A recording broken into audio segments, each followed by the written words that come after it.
কৰিম আৰু এই গৰীব দুখীয়া মানুহ কৰ্ম কৰিব গৈছিলোঁ আগে পিছে তাৰমানে তেনেকৈ মই গছ চছ ঢলাই কেনে পৰিয়ালটো পুহি আছিলোঁ তাৰপৰা এনেকৈ আৰু এজন মানুহে মোক গছ কাটিব মাতিলে মই আৰু এই ঘৰ চলোৱাৰ নামত ওলাই গ'লোঁ গৈ লাষ্ট গছে কাটা হ'ল গছডাল কাটা হৈ আৰু লাষ্টত গছত ঠেনাই মানুহে তলত পৰিলোঁ আহি কিনে খাই লাষ্টত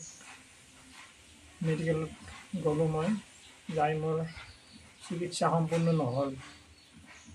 এতিয়া পইচা পাতিৰ অভাৱতো মোৰ বহুতখিনি হেৰি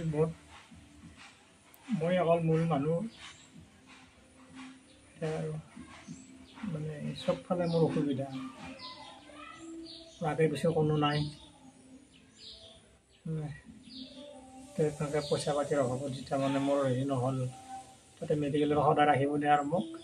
তাৰপৰা তেনেকৈ মোক ৰিলিজ কৰি দি পঠিয়ালে কৈছে ঘৰত ৰেষ্ট ল'লে মোক তাৰিখে এনেকৈ মাহত তাৰিখত আহিব কথা তাৰমানে তেনেকুৱা অপাৰেশ্যনটো হোৱা কথা আছিলে অপাৰেশ্যনটো হোৱা মোৰ ব্লাডৰ কিবা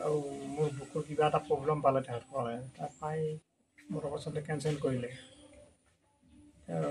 মোৰ অপাৰেশ্যনটো নহ'ল আৰু সম্পূৰ্ণটো নহ'লে তেখেতসকলে কয় মই পাটনাত যাব লাগিব এতিয়া পাটনা আৰু মই ক'ত যাম টকা পইচাৰ অভাৱত এনেকৈ থাকিব লাগিব আৰু যি দেখা গৈছে যদি মই তেনেকৈ যদি কোনোবা চৰকাৰৰ ফালৰ পৰা কোনো ফালৰ পৰা যদি মোক সহায় কৰে হয়তো মই হেৰি কৰা যদি পাওঁ সহায় আৰু যদি কৰে সেইটো ভালে কথা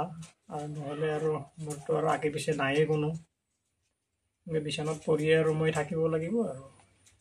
জীৱনটো